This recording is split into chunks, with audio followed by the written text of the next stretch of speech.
Hello mga Kadorabels! Gusto ko lang mag-thank you sa supporta nyo kasi 24,500 and counting followers na tayo ngayon! Thank you!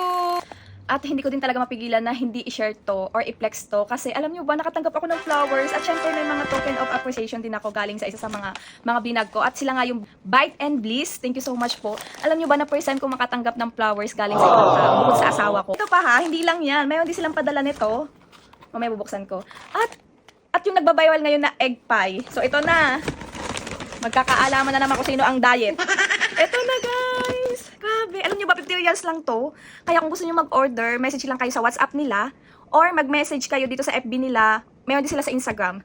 Bite and Bliss. Thank you so much mga bebe. Thank you talaga. Sobrang na-appreciate ko tong pa-surprise nyo sa akin. At dahil dyan, magsa-celebrate ako ngayon ng aking 24,500 and counting followers. Thank you! Alam nyo ba, after ko silang ma-post, as in, ang dami talaga nag-order. Look at this, oh. Tingnan nyo naman yung texture ng pagka-egg pie niya, ha? Babasahin ko yung message nila. Ate Dora, here's a little token of appreciation for your kindness. Char! Thank you so much. May God continue to bless you more. We hope you enjoy everything. With much love, Bite and Bliss family. Thank you. Oy, ang sarap nito.